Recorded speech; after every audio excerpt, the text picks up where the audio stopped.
Ce matin, je voudrais parler, mon thème, il est tout simple. C'est aujourd'hui. Et on peut rajouter 3 points de suspension. Aujourd'hui, avec 3 points de suspension. Et on va pas lire un texte en particulier, on va parcourir un certain nombre de passages dans l'évangile de Luc. Et donc, je donnerai les références au fur et à mesure. Et comme nous le savons, le mot aujourd'hui est un indicateur temporel, un indicateur de temps. C'est un mot qui désigne le temps où l'on est, un mot qui désigne la période actuelle. Par exemple, vous êtes venu aujourd'hui à l'église Bordeaux République. Vous êtes aujourd'hui présent à ce culte de louange et d'adoration. Et si vous êtes là pour la première fois, nous vous souhaitons la bienvenue. Et nous croyons que vous êtes au bon endroit, au bon moment. Et nous croyons que le Seigneur vous bénira, vous accordera sa grâce ce matin. Pour autant, plus qu'un simple indicateur de temps. Nous verrons ce matin ensemble que ce vocable, ce motif de l'aujourd'hui, est associé à plusieurs événements importants de la vie de Jésus et dans les évangiles, en particulier dans l'évangile selon Luc. Et ce matin, je vous propose donc de parcourir quelques-uns de ces temps forts. Malheureusement, on ne pourra pas voir tout ces temps forts avec ce vocable de l'aujourd'hui rattaché, associé à la vie de Jésus, Je propose d'examiner quelques-uns de ces temps forts de la vie de Jésus en lien avec le motif de l'aujourd'hui. Et le premier moment important de la vie de Jésus, associé au vocable de l'aujourd'hui, est bien évidemment sa naissance. Et nous lisons en Luc 2, versets 10 à 11, ce qui suit. Je vous laisse le temps pour ceux qui ont apporté leur Bible de chercher. Luc chapitre 2, versets 10 à 11. Luc 2, versets 10 à 11. Mais l'ange leur dit, ne craignez point, car je vous annonce une bonne nouvelle, qui sera pour tout le peuple le sujet d'une grande joie. Le verset 11, c'est qu'aujourd'hui, dans la ville de David, il vous est né un sauveur qui est le Christ, le Seigneur. Est-ce que vous avez déjà reçu un fait-part de naissance? Au moins une fois. Ouais, au moins une fois. Ici, on a un fait-part de naissance, je dirais, qui est tout à fait spécial, tout à fait particulier, qui n'est pas sous la forme d'une carte, mais qui est sous une forme verbale. Ce faire-part, en fait, est celui de la naissance de Jésus, adressé par un ange à des bergers. Nous sommes dans la ville de Bethléem où Jésus venait de naître. Et dans cette même région, il est dit que se trouvaient des bergers qui gardaient leurs troupeaux. Et pendant la nuit, un ange du Seigneur leur est apparu et la gloire de Dieu a resplendi autour de ces bergers. Ces bergers étaient effrayés, mais l'ange les a rassurés et leur a fait part d'une bonne nouvelle, celle de la naissance de Jésus. Il leur a annoncé qu'aujourd'hui, dans la ville de David, il leur est né un sauveur qui est le Christ, le Seigneur. Autrement dit, cet ange a annoncé à ces bergers ce qu'on pourrait qualifier, appeler de l'aujourd'hui de la naissance d'un sauveur, l'aujourd'hui de l'arrivée du salut dans l'histoire de l'humanité. C'est exactement ce dont le monde avait besoin. C'est exactement ce dont nous avons encore aujourd'hui besoin, un sauveur. Et le nom qui a été donné à cet enfant qui venait de naître est Jésus. Ce nom signifie « le Seigneur sauve ». Ce nom qui est un nom qui nous dit qui est Jésus. Ce nom est un nom qui nous dit pourquoi il est né. Mes amis, Jésus est le Fils de Dieu. Il est le Fils du Dieu vivant et vrai. Ce Fils de Dieu qui est venu sur terre pour nous sauver, pour nous délivrer, pour nous racheter de tout péché. Et c'est lui le seul sauveur. C'est lui le puissant sauveur. C'est lui qui est le chemin, la vérité et la vie. Et nul ne vient au Père que par Jésus seul. De quoi Jésus est venu nous sauver? Pourquoi est-ce qu'il a quitté, je dirais, son ciel de gloire et prendre une forme humaine et venir parmi nous. Pourquoi Jésus? De quoi Jésus est venu nous sauver? Mes amis, Jésus est venu dans ce monde pour nous sauver des dangers d'une vie séparée de Dieu. La Bible déclare ceci, qu'à tous sont péchés et sont privés de la gloire de Dieu. L'homme est coupable d'avoir offensé le Dieu saint. Et le péché le prive d'être au bénéfice de la gloire du Dieu saint. Le péché qui s'est introduit dans l'histoire de l'humanité a rompu la communion entre le Dieu saint et l'homme pécheur, l'homme coupable. Depuis ce moment, depuis lors, l'homme vit séparé de Dieu à cause du péché. L'homme vit dans l'esclavage du péché. Tout se passe comme si l'homme était en perdition par rapport au chemin de la communion avec Dieu, par rapport au chemin de la vie avec Dieu. L'homme a chuté d'un état d'innocence et de pureté vers un état de péché par un acte de désobéissance d'un seul homme nommé Adam. Et cette déchéance morale de l'homme, cette déchéance spirituelle de l'homme a placé l'homme sous la condamnation et sous la domination. La condamnation sous laquelle le péché a placé l'homme est la condamnation à la mort éternelle, est la condamnation au châtiment éternel, à la séparation éternelle loin du Dieu vivant et vrai, loin du Dieu saint. La domination sous laquelle l'homme se trouve désormais est celle du diable et la domination de Satan. Et il assujettit, il domine, il maintient dans la captivité, et il piège l'homme et la femme qui est sans Dieu dans une condition d'esclavage, sans aucune possibilité humaine de s'en sortir. Mais la bonne nouvelle, c'est que cette triste condition de l'humanité n'a pas laissé Dieu indifférent, n'a pas laissé Dieu insensible. Par Jésus-Christ, Dieu est venu dans ce monde pour chercher et sauver ce qui était perdu. Il n'est pas venu chercher l'homme afin de dire, bon, enfin, je vais régler mes comptes avec vous. Je vais régler les comptes avec l'humanité parce que vous avez désobéi à mon commandement. Non, il n'est pas venu afin de condamner l'homme. Il est venu le chercher afin de l'amener au salut par la rédemption qui est en Jésus-Christ. Il est venu le chercher afin de garder son âme en lieu sûr.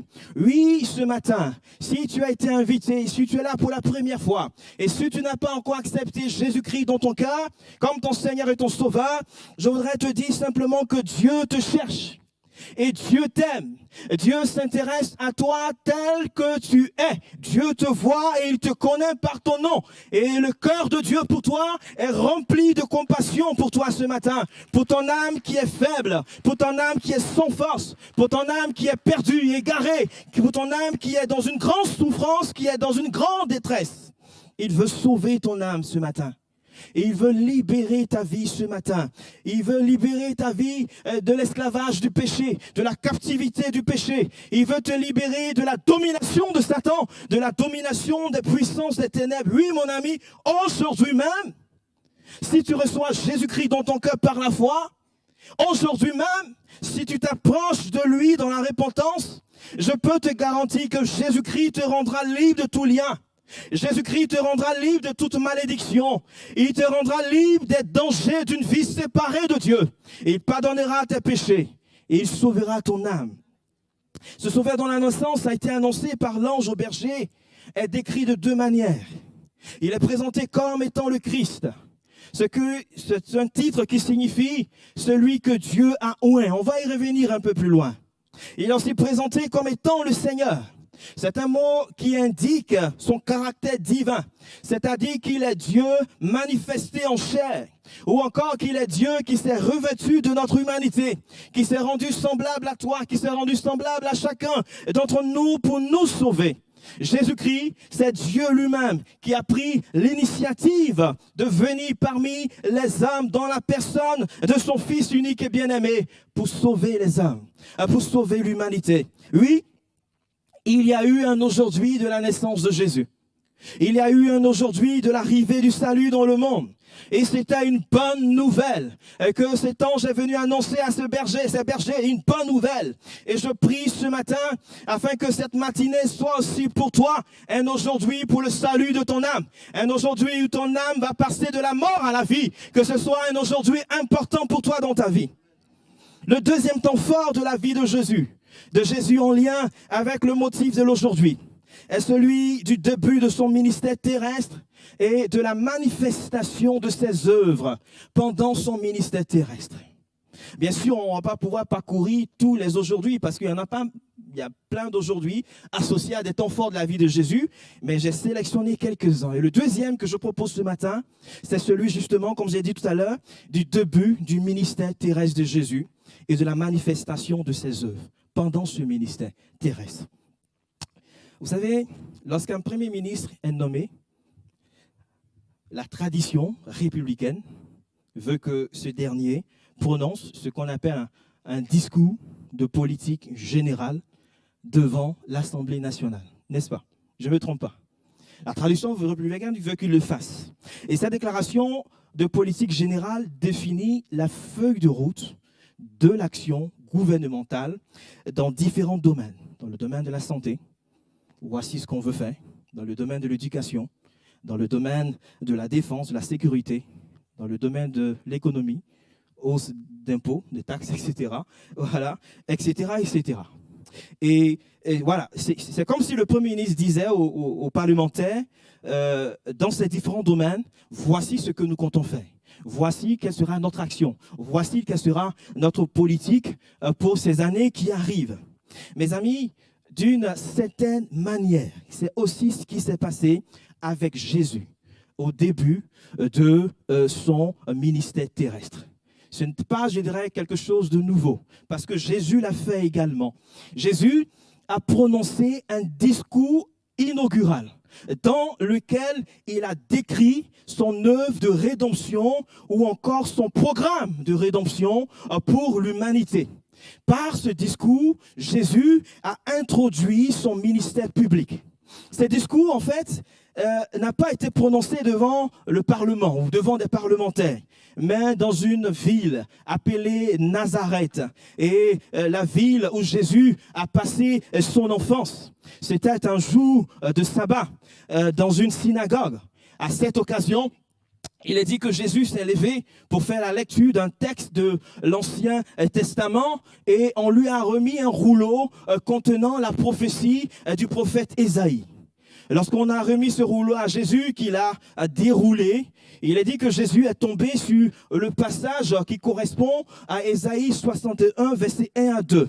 Et c'est ce que nous retrouvons en Luc 4, 18 à 20, que je vais lire maintenant. Et si vous voulez suivre la lecture avec moi, vous pouvez la retrouver et trouver le texte dans votre Bible. Luc, chapitre 4, versets 18 à 20. Un texte qui est très bien connu.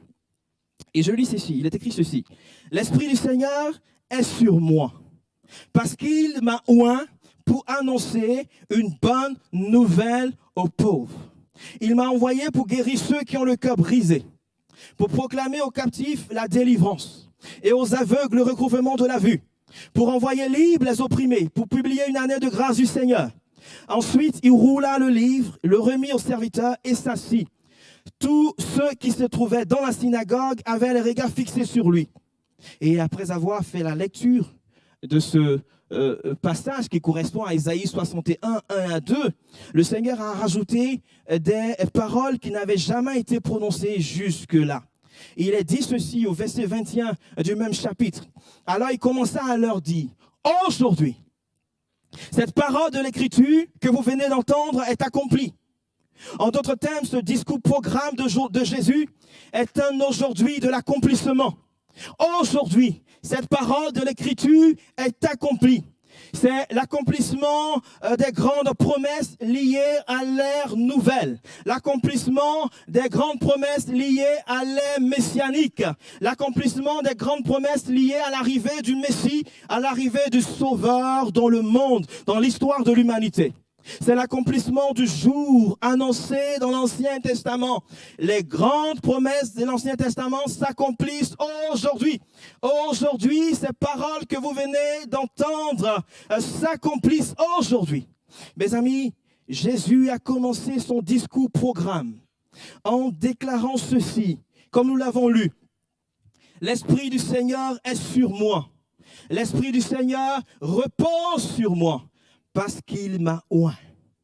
Comme nous l'avons déjà indiqué, l'ange qui est apparu au berger a présenté Jésus comme étant le Christ, c'est-à-dire celui que Dieu a oint. Cela signifie que Jésus n'est pas un apprenti sauveur. Cela signifie que Jésus n'est pas un aventurier, un sauveur amateur qui est venu dans ce monde sans aucun mandat de la part de son Père. Oui, mes amis, Jésus n'est pas un aventurier qui est venu pour exercer une activité salvatrice pour laquelle il n'était pas du tout qualifié. Il ne s'est pas dit, Père, je m'ennuie, je vais aller sur la terre parmi les hommes, faire un peu du tourisme, du shopping, et puis je vais revenir après. Et ce n'est pas ça, en fait, ce qui s'est passé. Et quand Jésus le dit, il le déclare, l'Esprit de Dieu était sur lui. L'Esprit de Dieu reposait sur Jésus. Dieu a oint son Fils Jésus pour ce travail consistant à sauver des hommes et des femmes qui étaient assis dans les ténèbres du péché. Consistant à sauver des hommes et des femmes qui étaient perdus, méprisés, esclaves du péché. Et dans ce discours inaugural, l'œuvre de salut pour laquelle Jésus a été oint et envoyé parmi les hommes est déclinée en 6 grands programmes. Et c'est comme s'il disait, voici la feuille de route de mon ministère terrestre. Voici ce pourquoi j'ai été envoyé et oint dans ce monde. Rassurez-vous, ce programme de Jésus ne comporte pas de hausse d'impôts. Donc, il n'y a pas de mauvaise surprise avec ça. C'est plutôt un programme qui répond aux plus grands besoins des hommes, aux plus grands besoins de toute l'humanité. Et première activité de son programme, annoncer une bonne nouvelle aux pauvres. Une bonne nouvelle aux pauvres. Mes amis, le péché appauvrit. Le péché rend triste et misérable. Misérable moralement, misérable spirituellement. Et peut-être que ce matin, tu ressens ta misère morale. Et tu te sens misérable spirituellement et moralement, tu ressens un grand vide dans ton cœur, un profond désespoir dans ton cœur. Et comme si ton âme était dans un état de ruine, et comme si ton âme était affligée. Et ce, peu importe ta condition sociale. Tu as conscience d'un grand besoin qui caractérise ta vie, d'un besoin qui ne peut pas être satisfait en dehors de Jésus. Si c'est ton cas, laisse-moi te dire ce matin que Jésus est venu dans ce monde pour annoncer une bonne nouvelle aux pauvres. Et une bonne nouvelle à ceux qui se sentent pauvres moralement, ceux qui ressentent la pauvreté morale, spirituelle. Cette bonne nouvelle, c'est le relèvement. Cette bonne nouvelle, c'est la consolation. Cette bonne nouvelle, c'est la restauration de ton âme. Cette bonne nouvelle, c'est que Jésus lui-même, il s'est fait pauvre afin de t'enrichir de paix, de t'enrichir de joie, de t'enrichir de bonheur, de t'enrichir de salut pour l'éternité à la gloire de Dieu. Deuxième activité de son programme, guérir ceux qui ont le cœur brisé. Le péché non seulement appauvrit, mais il brise les cœurs. Le péché détruit les cœurs, détruit les vies. Et peut-être que ce matin, tu es venu avec un cœur qui a brisé. Un cœur qui est meurtri, un cœur qui est, comme je dirais, décomposé en plusieurs petits morceaux, un cœur qui est blessé. Et tu vis avec des blessures intérieures, des blessures émotionnelles. Tu sembles heureux ou heureuse en apparence. Mais tu te bats et tu luttes à l'intérieur de toi-même. C'est la souffrance à l'intérieur. Ce matin, si c'est ton cas, il y a aussi une bonne nouvelle pour toi. Cette bonne nouvelle, c'est que Jésus est venu dans le monde pour guérir tous ceux qui ont le cœur brisé. Et Jésus est le seul capable de penser tes blessures intérieures. Jésus est le seul capable de guérir ton cœur, de guérir tes blessures émotionnelles. Il est le seul capable d'accomplir cela. Et il est venu dans le monde pour réaliser cela. Troisième activité de son programme, proclamer aux captifs la délivrance. Le péché rend captif, le péché rend esclave. Et il est impossible à l'homme de se sauver, libéré par lui-même de la captivité du péché, de l'esclavage du péché. Et peut-être que tu es esclave d'un péché particulier, esclave d'une addiction, esclave d'une réalité spirituelle néfaste qui a peut-être pris le contrôle de ton âme, pris le contrôle de ta vie. Tu as le sentiment d'être dans une forme de captivité, comme dans une prison. Tu ne sais pas comment faire pour t'en sortir. Mais mon ami, ce matin, la bonne nouvelle, c'est que Jésus est est venu dans ce monde pour libérer les captifs. Il est venu dans ce monde pour libérer ceux qui sont esclaves de quelque chose, des liens. Il est venu dans ce monde pour les libérer. Tu peux rentrer aujourd'hui chez toi complètement libéré, complètement délivré de toutes sortes et de toutes formes de captivité, parce que c'est ce que Jésus est venu accomplir, réaliser dans ce monde. Quatrième activité de son programme, proclamer aux aveugles le recouvrement de la vue. Le péché plonge l'homme dans un aveuglement moral et spirituel. L'homme vit dans les ténèbres du péché. L'homme vit dans des ténèbres morales et spirituelles. Parce que le péché éloigne l'homme de Dieu, qui est la seule source de lumière et de vie. Mais la bonne nouvelle, c'est que Jésus, il ouvre les yeux des aveugles. Il est venu dans ce monde pour proclamer aux aveugles le recouvrement de la vue. Et ce matin, si tu es conscient de ton aveuglement parce que tu réalises que tu vis dans des ténèbres morales, dans des ténèbres spirituelles, le Seigneur Jésus veut ouvrir tes yeux. Et il est capable de les ouvrir ce matin. Il est capable d'ouvrir tes yeux ce matin. Cinquième activité de son programme, renvoyer libres les opprimés. Oui, le péché agit également comme un tyran, comme un dictateur, qui exerce une oppression sur ses victimes.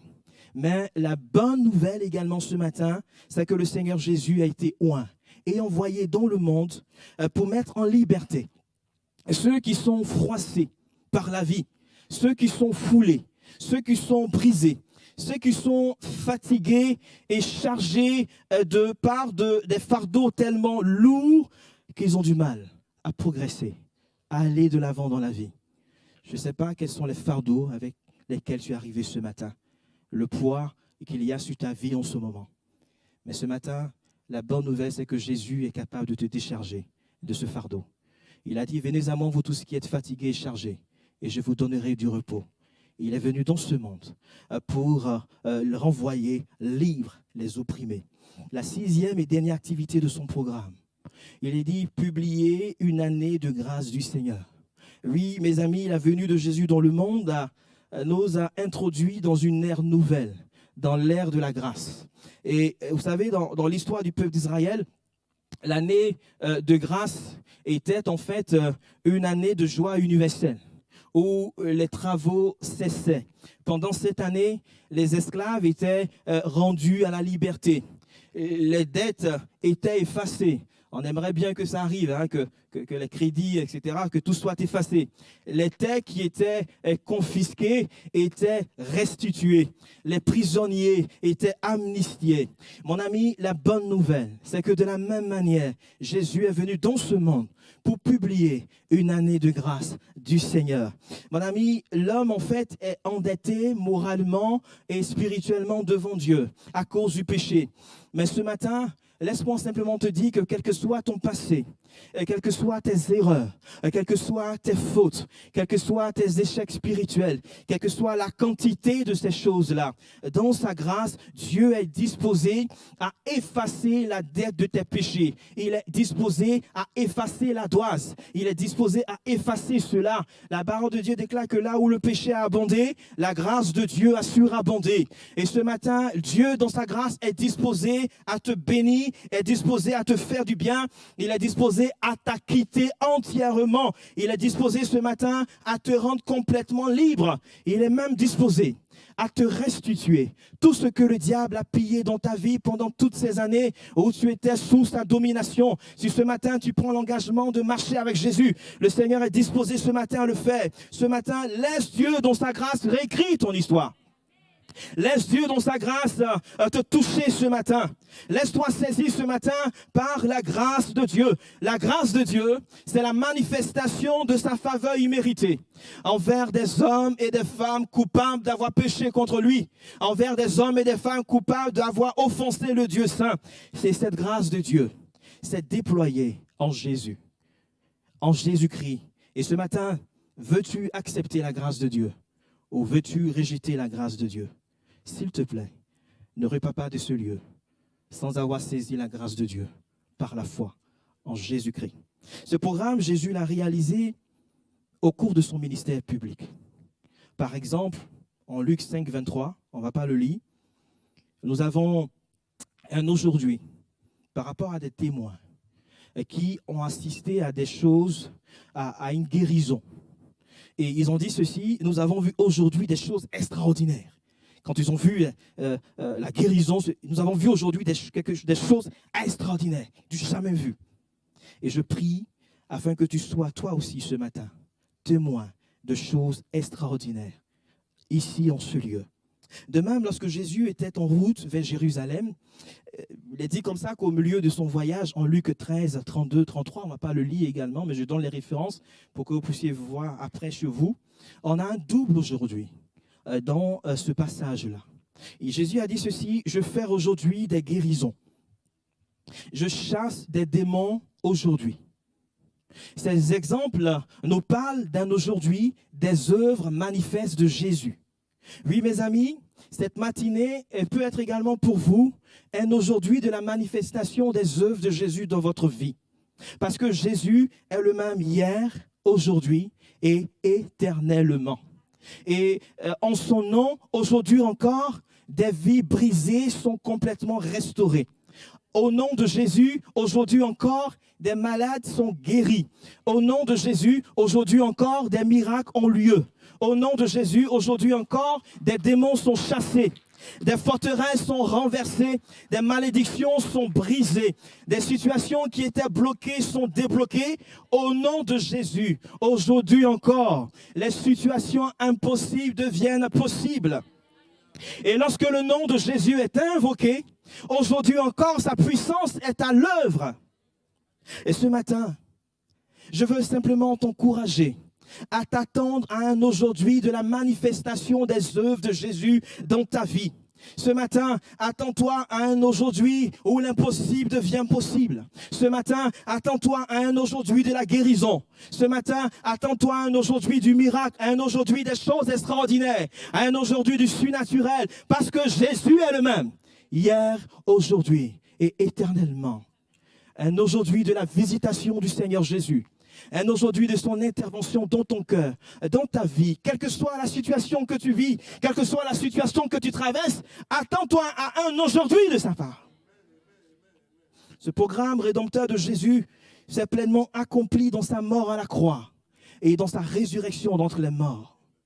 Cela dit, le dernier temps fort de la vie de Jésus, et que je veux relever ce matin en lien avec le motif de l'aujourd'hui ou le vocable de l'aujourd'hui, est celui de la crucifixion de Jésus et de sa résurrection d'entre les morts. Lorsque Jésus a été crucifié, la Bible nous parle de deux hommes ou encore de deux brigands qui ont été crucifiés, l'un à sa droite et l'autre à sa gauche. Et l'un d'entre eux a dit à Jésus: souviens-toi de moi quand tu viendras dans ton règne. Jésus était en train de mourir, comme lui, crucifié. Mais cet homme a eu foi que Jésus régnerait sur le monde. Il a eu foi dans cet homme qui était en train de mourir sur le bois de la croix. Il a eu foi dans l'œuvre de la croix, dans le corps brisé de Jésus, dans ce sang de Jésus qui était répandu à la croix pour le pardon des péchés. Il a cru que Jésus, le Fils du Dieu vivant et vrai, ressusciterait d'entre les morts. Il a cru au retour de Jésus comme roi. C'est pourquoi il a demandé à Jésus de se souvenir de lui lorsqu'il viendrait en tant que roi. Et en réponse à sa demande, Jésus lui a dit avec assurance, avec certitude. Jésus n'a pas dit peut-être, on va voir, bon, je vais y penser, je vais y songer. Non, il lui a dit avec assurance, avec certitude, qu'il serait avec lui aujourd'hui dans le paradis. Il a dit ceci: en vérité, je te le dis, aujourd'hui, tu seras avec moi dans le paradis. Ces paroles de Jésus signifient qu'il avait pardonné les péchés de cet homme criminel, de ce brigand qui était crucifié à ses côtés, et lui avait donné, accordé la vie éternelle. Aujourd'hui, tu seras avec moi dans le paradis. Mon ami, comme cet homme, si aujourd'hui, tu acceptes Jésus dans ton cœur comme ton sauveur, si tu fais de Jésus le Seigneur de ta vie, si ce matin, tu t'approches de Jésus dans la repentance, dans la foi, je peux te garantir que pour toi aussi, dès l'instant où tu prendras cette décision, Dieu pardonnera tous tes péchés. Dieu va ôter le poids de ta culpabilité. Dieu va écrire ton nom au ciel, dans le livre de vie, aujourd'hui même. Il ne va pas attendre demain pour inscrire ton nom dans le livre de vie. Il va le faire maintenant, aujourd'hui même, à l'instant où tu prendras la décision. Aujourd'hui même, il va sauver ton âme. Aujourd'hui même, il va libérer ton âme de la captivité, de l'esclavage du péché. Aujourd'hui même, tu passeras de la mort à la vie avec Dieu. Aujourd'hui même, si tu prends la décision de marcher avec Jésus, tu sais ce qu'il va faire? Il va te retirer du camp de la mort pour te placer dans le camp de la vie avec Dieu. Il va te retirer du camp des ténèbres pour te placer dans le camp de la lumière, d'une vie éclairée en Christ. Il va devenir aujourd'hui même une nouvelle créature. Les choses anciennes vont relever du passé et toutes choses deviendront nouvelles. Aujourd'hui même, ça va se passer et je peux te le garantir. Aujourd'hui même, tu vas expérimenter un départ nouveau dans une vie nouvelle avec Dieu, avec le Seigneur Jésus-Christ, qui va commencer aujourd'hui et qui va se poursuivre jusque dans l'éternité, dans la glorieuse présence de Dieu. Dans Luc 24, alors que le Christ ressuscité s'était approché de deux disciples qui faisaient route vers un village nommé Emmaüs, ces derniers n'ont pas reconnu Jésus. Ils ne l'ont pas reconnu. Et au verset 21 de ce chapitre de Luc 24, voici ce qu'ils ont déclaré. Les versions qu'on a dans nos Bibles, c'est « voilà 3 jours ». Et dans d'autres traditions, il est dit « c'est aujourd'hui le 3e jour que cela est arrivé ». C'est aujourd'hui le 3e jour que cela est arrivé. C'est aujourd'hui le 3e jour que l'événement de la croix du Calvaire s'est produit. Et justement, ce Christ, ce Jésus qui avait été crucifié, était déjà ressuscité ce 3e jour. Et ce 3e jour était l'aujourd'hui de la résurrection de Jésus-Christ d'entre les morts. Mais ces deux disciples de Maüs n'ont pas reconnu Jésus tout de suite. Ils n'ont pas reconnu le Christ vivant, le Christ ressuscité. Et c'est plus tard que leurs yeux se sont ouverts et qu'ils ont reconnu Jésus. Mes amis, le tombeau de Jésus est vide. Il n'y a plus aucune personne dans le tombeau de Jésus. Jésus est mort en sacrifice sous le bois de la croix. Le corps de Jésus a été descendu de la croix et enseveli dans un tombeau. Mais le 3e jour, Jésus est sorti vainqueur et il est sorti vivant du tombeau. Le tombeau de Jésus est vide. Jésus est vivant. Jésus est ressuscité d'entre les morts. Il y a eu un aujourd'hui de la crucifixion. Il y a eu également un aujourd'hui de la résurrection de Jésus-Christ d'entre les morts. Il est vivant. Il est ressuscité. Et ce matin, je crois de tout mon cœur qu'il est au milieu de nous par son esprit et parce qu'il est présent aujourd'hui même. Il fera du bien à chacun d'entre nous.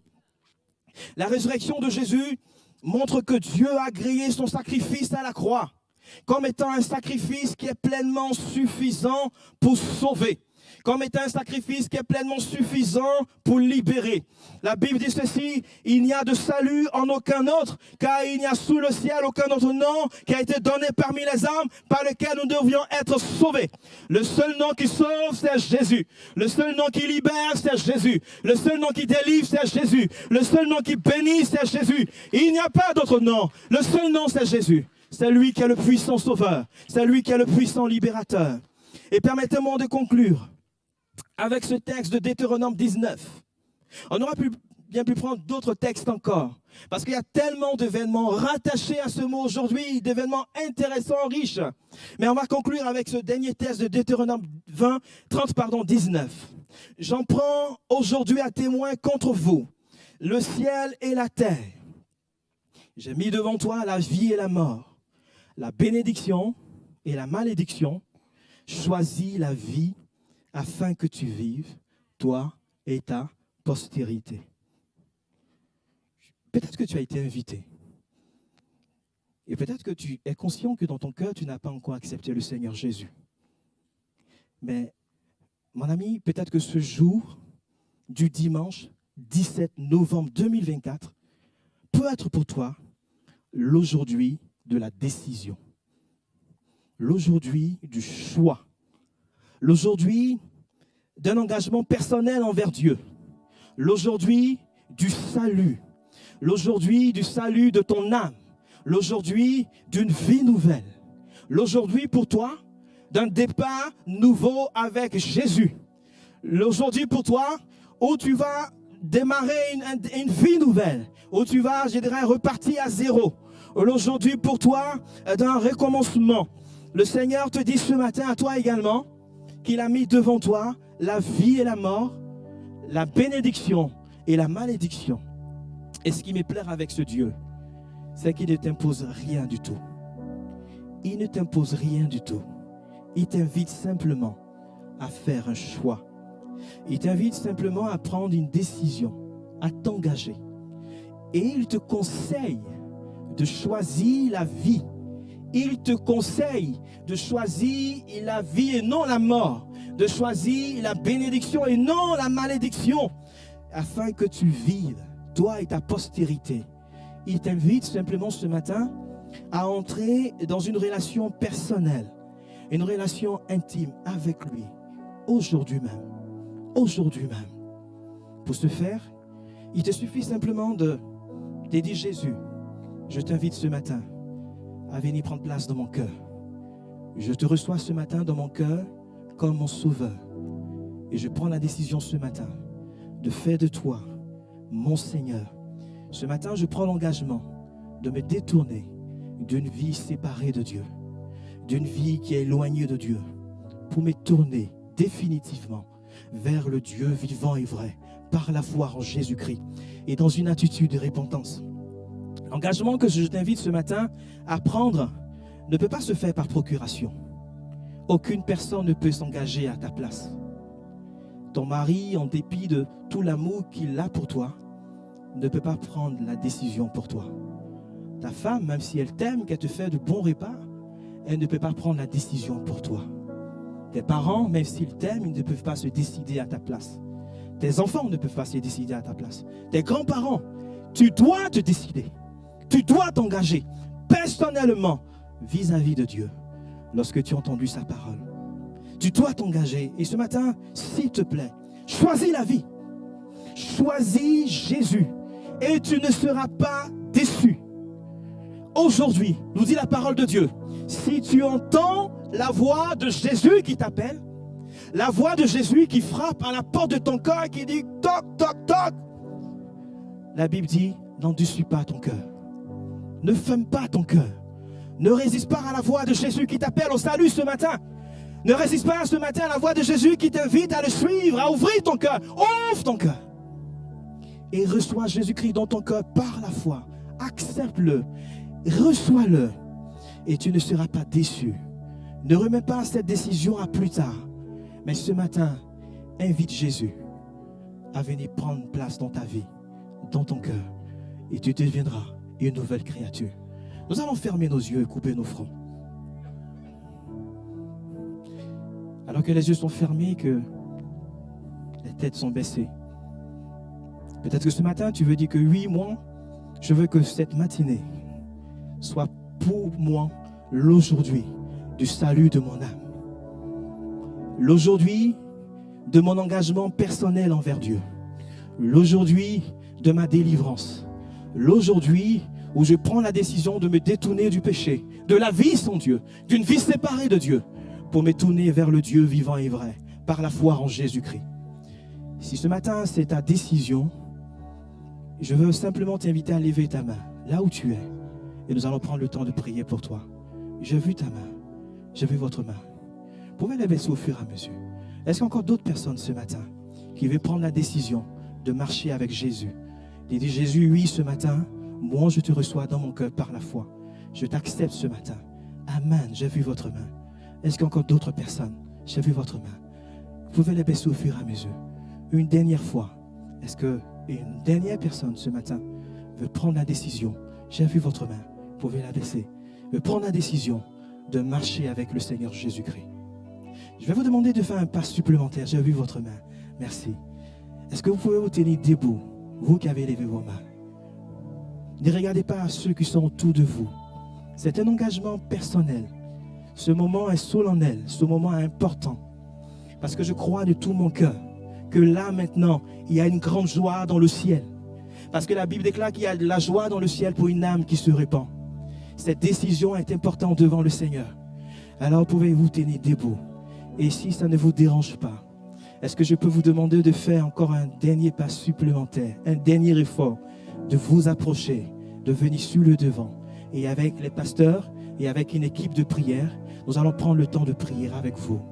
Aujourd'hui, c'est le jour du salut pour vous. Aujourd'hui, c'est le jour du salut pour votre âme. Saisissez cette occasion. Approchez-vous. Sortez des rangs, sortez des rangées.